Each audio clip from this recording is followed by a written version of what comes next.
Olá, bom dia, boa tarde, boa noite. Juntos na jornada de anestesiologia do Sudeste brasileiro, em Belo Horizonte, apresentamos o Fórum de Mídias Sociais, uma inovação da Sociedade Brasileira de Anestesiologia. Esse é mais um podcast do Medicina do Conhecimento, ciência e informação a qualquer momento, em todo lugar. Eu sou Pablo Guzmán, o anestesiador, e como compartilhar é multiplicar, vamos conversar com o Dr. Márcio Lacerda, do Grupo Anestesistas e Anestesiologistas do Facebook, com o especialista em marketing digital Rodrigo Chagas e Dr. Marcos Albuquerque, diretor do Departamento Administrativo da SBA. Esse fórum foi gravado durante a JASB 2019. Vamos ouvir a opinião dos participantes. Dr. Pablo, que é responsável pelo anestesiador. Expandir um pouco meu limite, anestesiador, mundo intensivo, PEN Brasil e algumas coisas a mais aí, né? Eu vejo que a Sociedade Brasileira de Anestesiologia, ela foi tocada por algo muito importante. Anteriormente, a gente produzia conteúdo, por exemplo, no site da Sociedade, produzia livros, produzia no canal do YouTube da Sociedade aulas. Só que faltava uma coisa, perguntar pro associado o que ele queria. Eu acho isso, Rodrigo, é o ponto diferencial. Nós temos que conhecer a nossa persona. Nós temos que entender esse novo associado 4.0, conectado aí, como a gente viu, pelo smartphone. O que é que ele quer receber? Então, essa virada, quando a Maria Cristina Molina saiu da moderação do Facebook e nós montamos um grupo de 5 pessoas para tentar gerenciar isso, a primeira coisa que eu propus foi exatamente, vamos fazer um SurveyMonkey para saber quem são as pessoas, o que elas querem. Porque o produto, na verdade, não é aquilo que sabemos melhor, aquilo que queremos apresentar, é aquilo que o usuário quer receber. Perfeito. Então acabou que a gente não conseguiu fazer isso, não houve uma estruturação assim de... Faltaram dados, né? Faltou exatamente saber. E a sociedade hoje está tomando essa iniciativa, e eu acho que o fundamental é isso, entender o que é melhor. Se é por áudio, vídeo, sinal de fumaça, Instagram, Facebook. Agora, o que me chama a atenção, Rodrigo, eu queria também ouvir a sua opinião, não vou me alongar muito, para a gente poder trocar aqui um bate-papo, é o seguinte, eu acredito que o principal é nós termos o conteúdo numa base própria. Por exemplo, o site da SBA é um blog. Perfeito. Por quê? O Instagram já mudou 10 mil vezes, eu tenho 6 contas de Instagram. Ele já mudou muitas vezes e agora ele vai tirar os likes. Então, por quê? Os likes estão sendo ferramentas opressoras. Quem vive da mídia e se vê a necessidade está tendo problemas psicológicos quando não alcança aquela quantidade de likes. Então, eles vão tirar isso. O Facebook já mudou inúmeras vezes. Ou gasta dinheiro comprando likes. Ou gasta dinheiro comprando likes. E isso a gente percebe. Eu fui fazer uma parceria com uma blogueira que mora em Paris, tem mais de 1 milhão de seguidores. Aí depois eu fui fazer a análise dos milhões. Tem nome lá impronunciável, nomes asiáticos e nomes árabes. Eu falei, impossível que uma blogueira vai ter seguidor muçulmano com ela com as pernas de fora. Exatamente. Então já começou, compra like. Então, o que eu quero dizer é o seguinte, nós temos que ter uma base produtora de conteúdo, sério que a internet ela precisa de conteúdo validado e, obviamente, as redes sociais elas vão nascer, vão bombar e vão desaparecer. E daqui a pouco vão ter outras redes. Então, esse é o projeto. Deixa eu aproveitar um pouquinho e perguntar a vocês, nessa mesma linha, vocês já fariam o link, o que a gente deve fazer para melhorar a nossa identidade visual dentro da mídia social como médico anestesiologista? Eu acho que esse caminho que vocês promoveram, né, de tentar entender, né, o que as pessoas estão buscando, o que as pessoas estão querendo, ele é fundamental. Só que existe um processo antes, que é um processo de a gente começar a fazer o trabalho do básico. Por exemplo, quando eu não sei se você já percebeu, se vocês consomem muita informação dentro do YouTube, por exemplo. Como eu tenho filho e eu também acabo trabalhando com isso, eu consumo muita informação. E você começa a observar que os blogueiros falam assim, olha, bem-vindo ao meu canal, né? Aproveite e Dê o seu like. deixe o seu like, Isso. compartilhe, comente, blá, Se blá, blá. inscreva e toque no sininho. Não, às vezes não enche o saco, não é tanto essa falação, mas vocês sabem por que isso acontece? Porque grande parte do nosso público ainda não entendeu o básico que precisa ser feito. As pessoas não falam assim, nossa, eu tenho que inscrever, eu tenho que curtir. Nós estamos tentando nivelar o nosso conhecimento, que talvez seja um pouco mais apurado, mais acima da média da sociedade, só que a grande maioria precisa de estímulo. Se ela não for estimulada a algo, ou se não tiver exemplos ao que tem que ser feito, ela não vai fazer. Então, trazendo a conexão com a sua pesquisa, isso acontece em todas as empresas, ou em todas as marcas, de uma certa maneira. A gente rodou uma pesquisa recentemente no Stories do Instagram, que tem um box, né, para você fazer pergunta, e as pessoas entram no box e respondem. Muita gente não sabia que dava para responder por ali. Então você tem que gravar um tutorial, você tem que mostrar para as pessoas como fazer. Então, ajudando vocês talvez dentro de um plano de estratégia bem rapidinho, o que eu faria nesse caso? Infelizmente, teria que ter de repente uns 3 principais modelos, né, respondendo umas perguntas, vocês fazendo um conteúdo e vocês ensinando como as outras pessoas, ou como a fulaninha de tal fez a pergunta, como é que foi o processo para chegar até vocês e dar espaço para as outras pessoas entenderem que elas podem participar. Porque se elas não entenderem na prática, porque se só vier a pergunta, a pessoa fala, legal, semana que vem vai ter um outro, mês que vem vai ter outro. Mas se ela não entender como é que foi o processo, foi o senhor Roberto que fez a pergunta, ele fez desta maneira, olha aqui, senhor Roberto, obrigado, né, você pode continuar mandando, você tem que explicar. É como se você pegasse na mão do indivíduo e conduzisse gradativamente até ele entender como que funciona o ecossistema. Porque se você jogar ele às traças, ele não sabe como responder. E eu vi várias estratégias, por mais bobo que seja, é uma dica tão simples, mas você precisa fazer o dever de casa, né? Você precisa ensinar as pessoas como utilizar, porque senão não dá certo e aí a culpa é do digital, né, que não faz sentido e uma série de outras coisas. Márcio.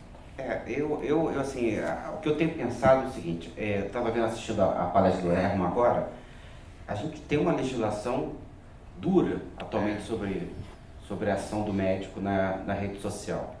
E na verdade eu acho que a rede social se divide em 2 redes para nós anestesistas, das redes técnicas e das redes leigas. Né? Então você está dentro do WhatsApp, você monta o seu grupo, é uma rede técnica. Você está no Facebook, se você está dentro da sua, da sua história, né, da timeline, e você está na rede leiga. Agora, se você está dentro do seu grupo fechado, secreto, sei lá, você está na sua rede técnica. Então, são conteúdos completamente diferentes. E eu estou vivendo isso muito no Instagram agora, que eu comecei a publicar algumas coisas do grupo no Instagram. Então, eu acabo tendo que filtrar certos conteúdos que eu não posso colocar lá no Instagram. Por exemplo, hoje surgiu um conteúdo interessante que foi divulgado pelo Instituto Brasileiro de Segurança do Paciente sobre objetos esquecidos em pacientes durante cirurgias. Isso eu não posso colocar no Instagram, né? Porque aquele público ali é um público leigo, é difícil. Pode ter advogado, pode ter pessoas que leiam isso e têm uma concepção completamente diferente, né? Outro problema que eu vejo por exemplo, você divulgar esses conteúdos técnicos, por exemplo, divulgar aulas sobre anestesia na rede leiga. Isso gera qual é a garantia que você vai ter que aquele conteúdo é realmente de verdade, tem embasamento técnico? Agora, ele pode viralizar. E aí viralizar, a gente passa a conviver na que eu chamo da medicina baseada em like. A gente não tem medicina baseada mais em evidência. Tem a medicina baseada em like. Aquilo passa a ser verdade porque a pessoa tem 50 mil seguidores. Entendeu? Então esse é o grande desafio que a gente tem hoje em dia. Entendeu? Tentar entender essa situação. Então, o Brasil aderiu à Lei de Proteção de Dados, né? Então, a partir de 2020, a gente vai ter que trabalhar com esse novo modelo, inclusive na assinatura do Tratado Internacional. Então, diante disso, como a gente pode já começar a trabalhar com essas regras dentro da mídia social versus essa proteção de dados, versus essa disseminação de conteúdo técnico em redes não técnicas, de acesso fácil, onde pode gerar, inclusive, vários processos jurídicos, éticos, profissionais para os nossos colegas. Respondendo inicialmente a pergunta anterior, a questão do médico como pessoa física nas redes sociais. Eu, alguns anos já no Congresso Brasileiro Colégio Brasileiro de Cirurgiões, num congresso eu fui convidado para falar em ética nas redes sociais. E a primeira coisa que eu falei foi: médico e padre. Somos médicos e padres 24 horas por dia. Então, a primeira coisa que eu acho é que o médico ele tem que ter uma rede social em que ele seja ele mesmo, de preferência a realidade dele. Ele não pode ter uma rede social onde ele vai postar um bêbado com um copo de uísque em uma e na outra atendendo um paciente, sendo que isso não é permitido. Ele não pode ser persona diferente, ele tem que ser ele, o profissional. Porque senão as coisas vão se confundir. Obviamente, em qualquer situação, o próprio meio jurídico vai se basear em situações, por exemplo, de exposição social do médico, mesmo que ele esteja numa festa fora de um hospital, em função de um problema da judicialização da medicina. Então eu vejo que a pessoa física do médico nas redes sociais, ela tem que mostrar a integridade dele como profissional. É um primeiro ponto. E tem muitos cirurgiões que se preocupam muito com isso, porque pela captação de pacientes. Então, estão alguns produzindo conteúdo, fazendo realmente coisas boas, sérias, né, dentro das leis, porque eles já perceberam que os pacientes vão lá no Google e digitam o nome da doença. Então, com a tag, ele consegue linkar. Agora, o IBSP, a gente desenvolve alguns trabalhos comuns em fóruns de inovação e segurança, e eles já tiveram uma pegada. A pegada que eu acho que a gente tem que fazer a virada da SBA. Nós temos que ser multiplataformas, como você focava no Facebook, agora você já está no Instagram. Eu entendo que há muitos anos atrás, quando a gente começou com o anestesiador do Yahoo Groups, era uma troca de e-mails. Aí surgiu o Facebook, surgiu o Instagram. Agora eu já tenho percebido que as pessoas, nem todo mundo também, tem o tempo para ficar de olho no vídeo. Eu está dentro de uma sala cirúrgica, por exemplo. Mas eu fiz uma consulta ao CFM, se era possível o médico estar desenvolvendo uma atividade profissional escutando música, escutando alguma coisa. E a resposta do CFM, desde que não interferisse nas habilidades profissionais, não teria problema. Então, mas isso é vago. É vago. Mas pelo menos quer dizer o seguinte, é como se é diferente de você falar o seguinte: o médico pode levar um tablet ou um livro e ficar lendo na sala de cirurgia? Porque se ele está escutando, ele está de olho no monitor e no paciente escutando. É um outro sentido. Então essa foi a pergunta. E aí eu acho que, por isso, medicina do conhecimento agora é uma rádio também. Então eu acho que nós temos que fazer áudio, texto, vídeo, porque o indivíduo é que vai escolher a forma que ele quer receber. E o IBSP, tem a rádio IBSP, Instituto Brasileiro de Segurança do Paciente, a gente começou a desenvolver esses projetos. E também, obviamente, o texto, porque o texto é que ele digita e faz a indexação. Verdade. Só aproveitando um parênteses que você está colocando, não sei se vocês estão acompanhando, tem uma grande disputa, e eu vou conectar isso tudo que a gente está falando. Vocês estão acompanhando uma disputa que está tendo entre a China e os Estados Unidos, né? O Trump com a... Pelo 5G. Com relação ao 5G. Eu não sei o quão vocês sabem do quão importante o 5G vai ser, mas para a sociedade vai ser uma nova era, uma outra revolução, porque é como se todas as coisas estivessem conectadas, estivessem na internet o tempo inteiro. O chamado internet das coisas, né? O IoT. Isso significa dizer, o seu carro vai estar se comunicando com o ônibus, com os carros da frente, para nada se bater. Você está tomando um café na cafeteira, a cafeteira vai se comunicar com a geladeira. Imagina assim, tudo meio que conectado o tempo todo, né? E para você administrar isso é um nível absurdo.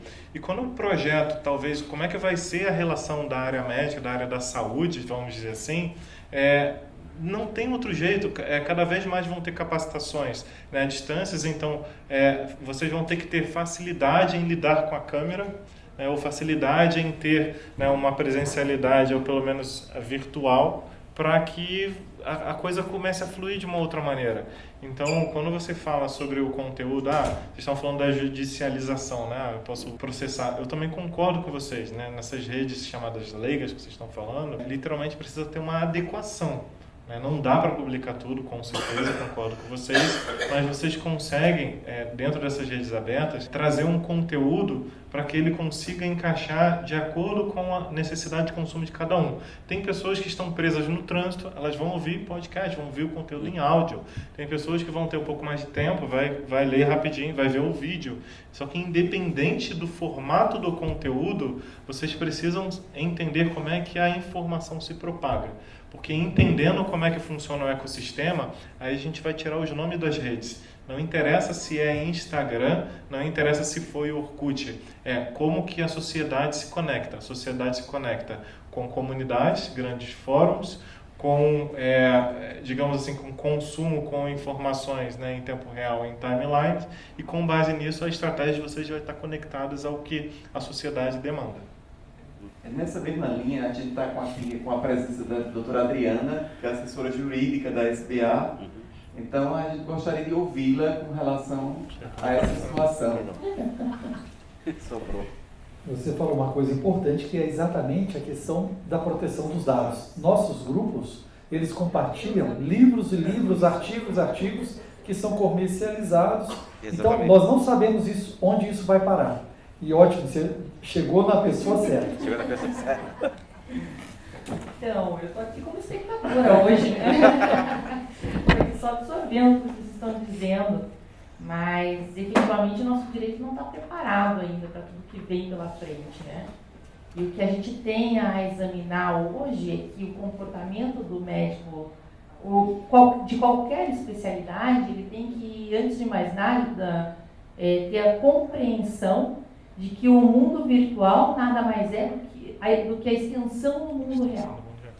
Então, a mesma responsabilidade que você tem para com os seus atos, com a sua reputação, com a sua família, essa mesma responsabilidade se estende para as mídias sociais.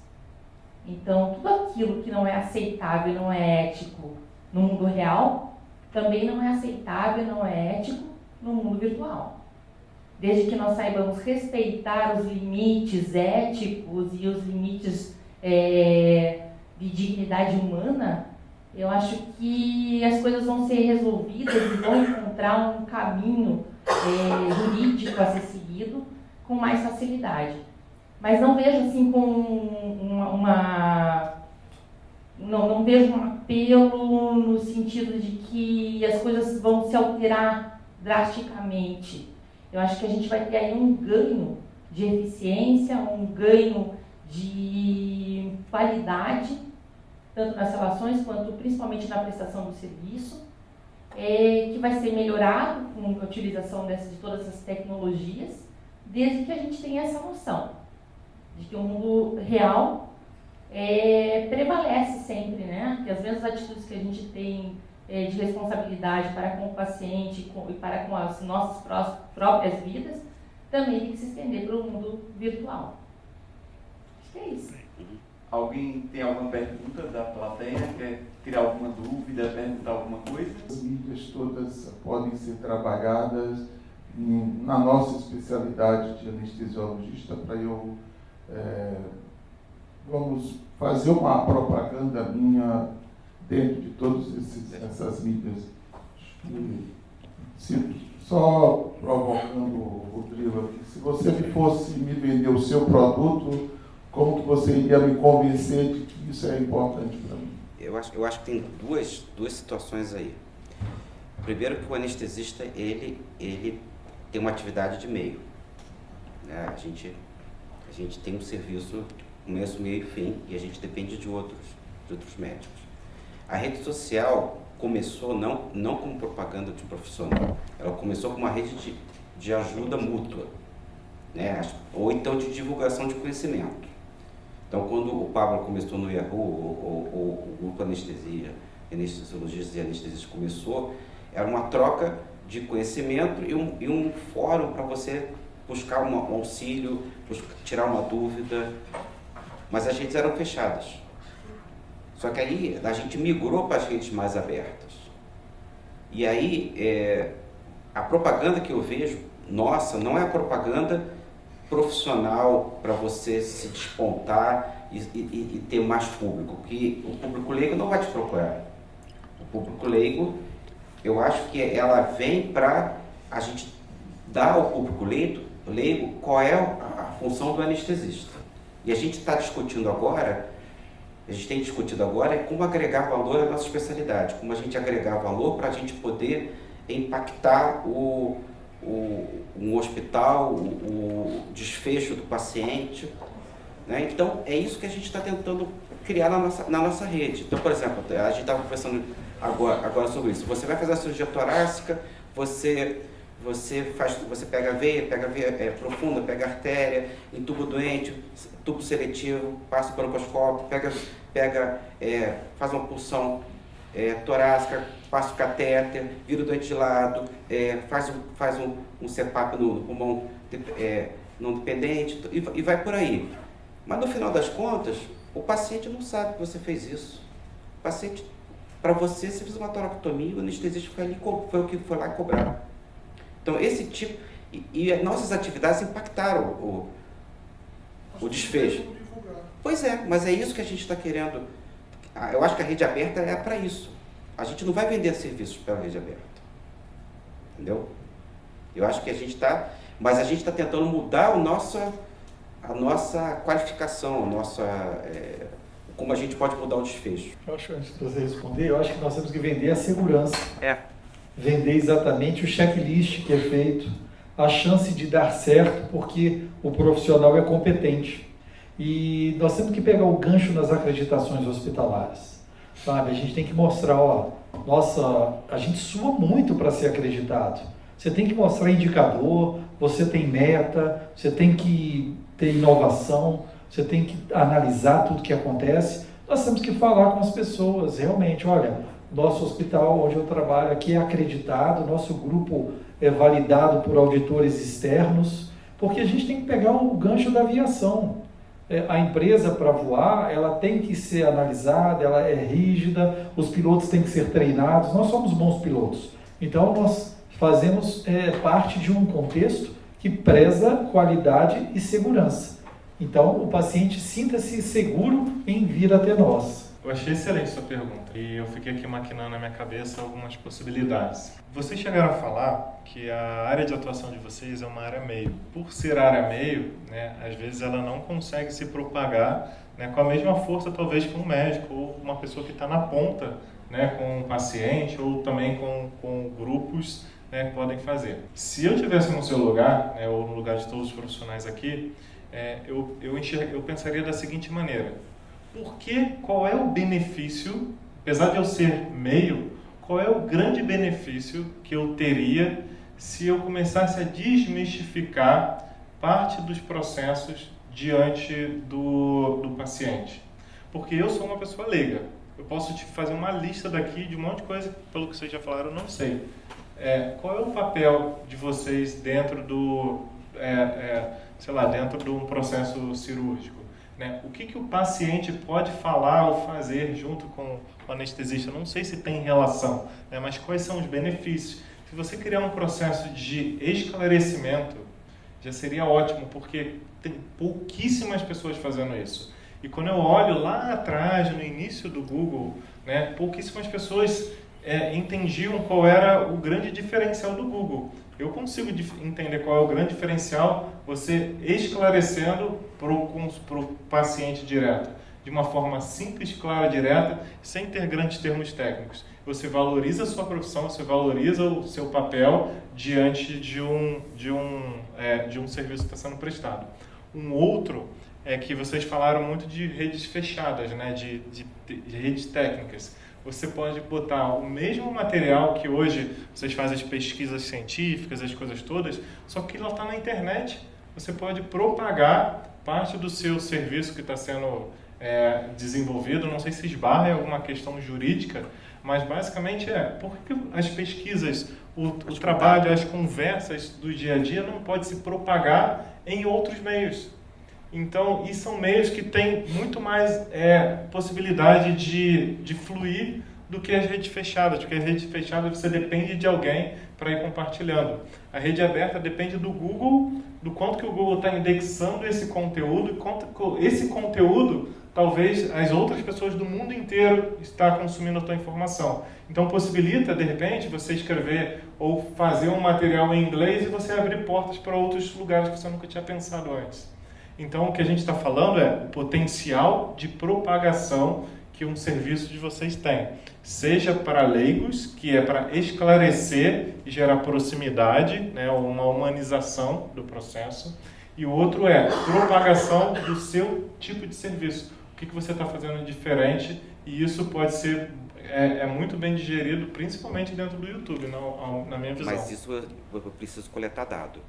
Perfeito, precisa coletar. Então, nosso tempo está quase acabando, então a gente só tem até 15h30 a sala, e eu acho que uma das perguntas mais importantes que todo mundo quer saber é que nós fomos criados por uma geração onde a gente ia para os congressos e era orientado a não dizer como eu faço, porque o jurídico poderia responsabilizar a sua técnica. E não é o que a gente vê hoje em dia nas redes sociais.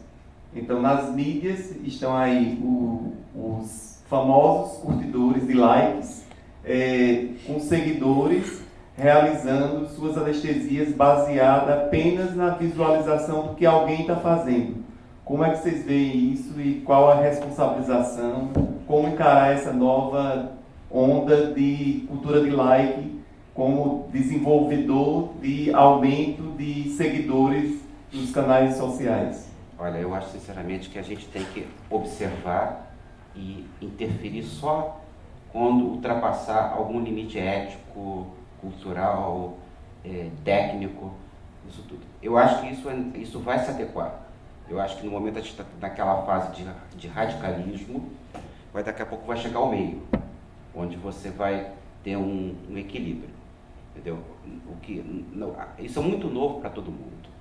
E esse consumo de conhecimento técnico na rede leiga e a criação de seguidores, às vezes seguidores fanáticos que não aceitam. A gente vive num país que está radicalizado, então por que na rede social não vai haver radicalização? Então você tem aquele seguidor que defende, e você pergunta para ele, você está defendendo por quê? Ah, eu estou defendendo porque é do fulano. O fulano é bonito, que ele anda de boneca, ele faz isso, que faz aquilo.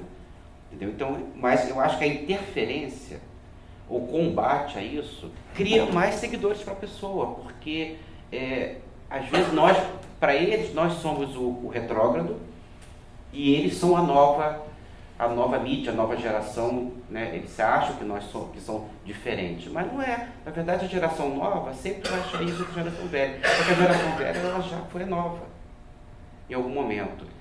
Por outro lado, nós temos que entender que essa realidade existe. Qual é a grande dificuldade que a gente tem hoje? As pessoas tentam represar isso, criar legislação, é tanta legislação, é tanto que não pode, mas, por exemplo, eu trabalho muito com cirurgia plástica, e o cirurgião que eu trabalho é presidente de uma regional. Eu pergunto para ele toda hora, mas e vocês vão fazer o que com isso? A gente não tem como fazer, não tem como represar isso. Se a pessoa está lá fazendo propaganda, você vai reprimir ela, porque é ético.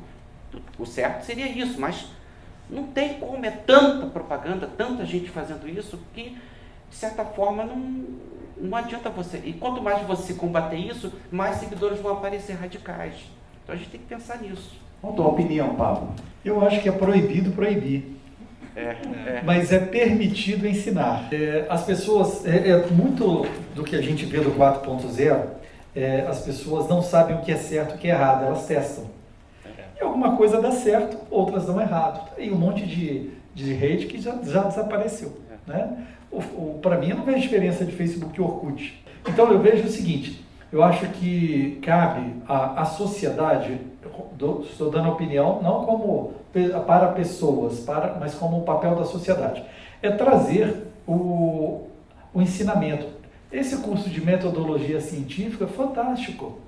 Curso de inovação, de gestão, maravilhoso. É isso que a gente precisa.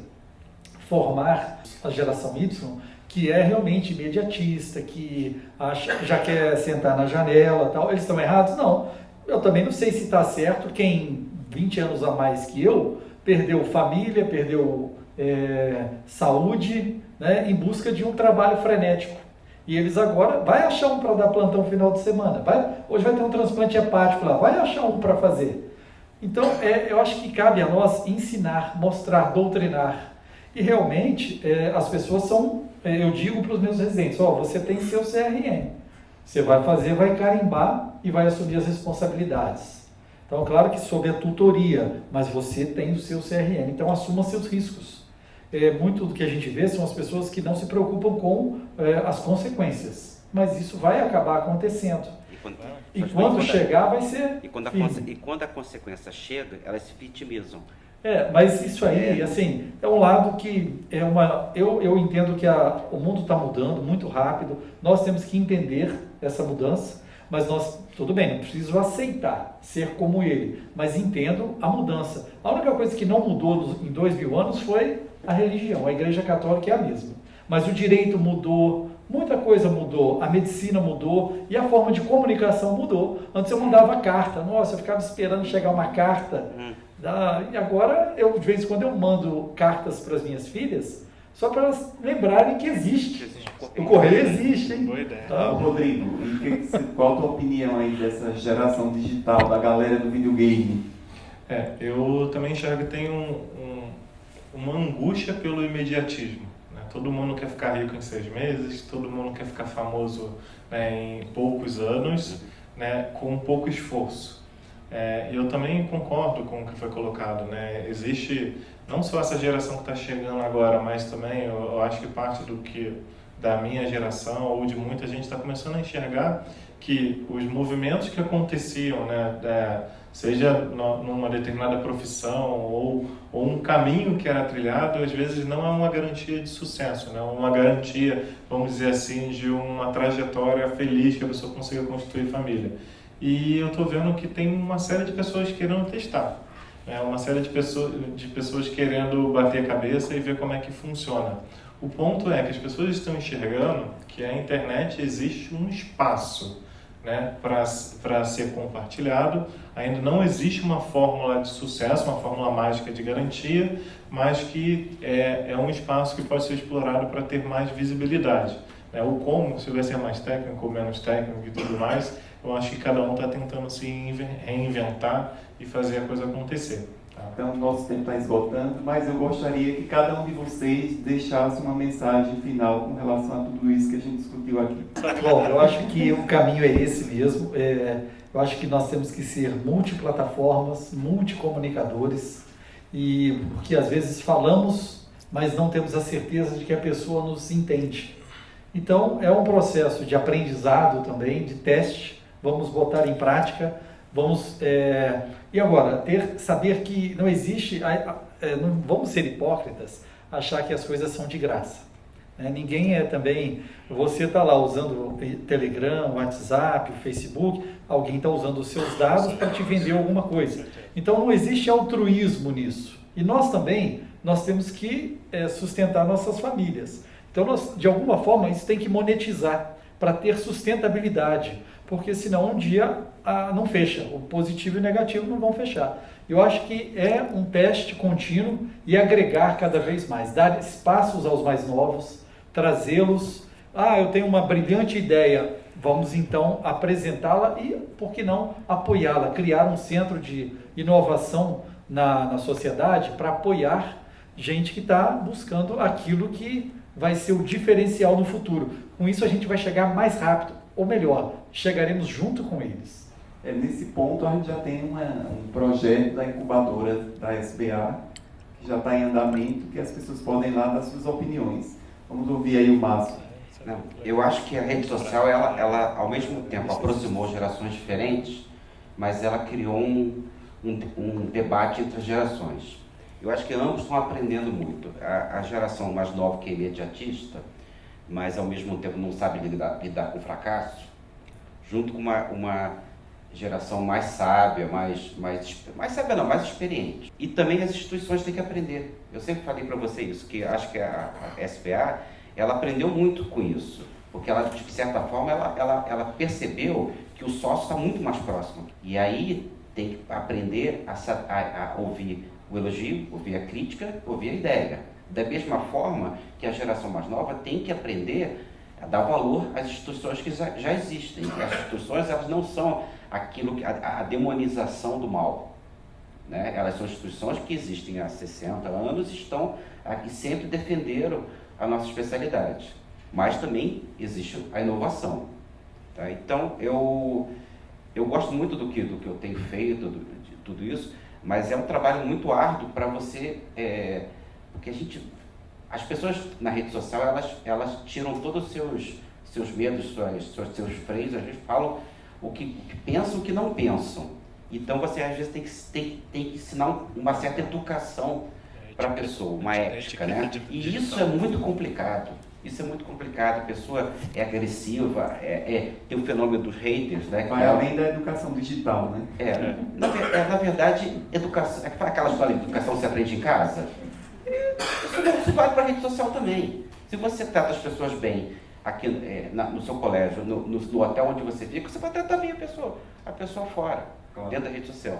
Rodrigo. Eu vejo a internet uma representação real da sociedade, só que a gente está descobrindo, né, que existem haters, que existem, sei lá, homofóbicos, pessoas, né, de todo tipo de perfil. E a gente está tentando essa convivência e compartilhamento de ideia. Eu acho que a gente ainda não se achou como um modelo ideal, mas eu tentando projetar daqui, sei lá, 10, 20 anos, eu não consigo enxergar algo diferente. Para mim, por exemplo, as redes sociais vai ser um novo currículo, né? E já está sendo, né? Porque cada vez mais a gente está entrando na era da automação, né? da robotização. Você precisa ter. E você precisa ter esses diferenciais, porque senão, se ficar só no papel, a coisa vai morrer.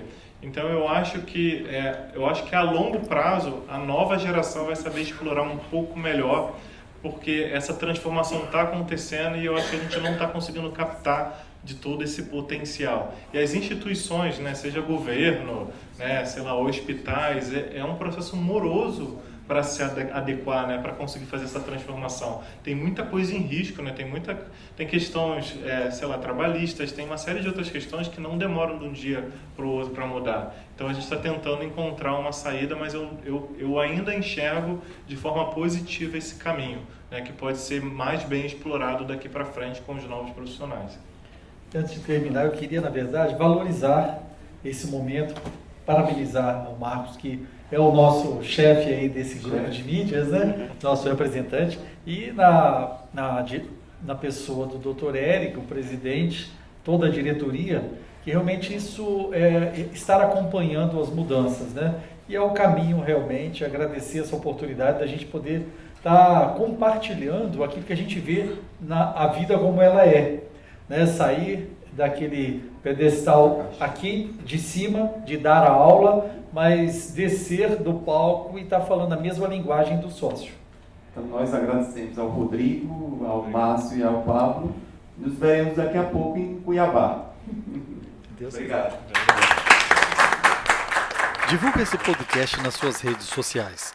Escolha a sua plataforma e ouça mais pelo Spotify, iTunes, SoundCloud e YouTube. Entre em contato, mande sua sugestão para o próximo. Gostou?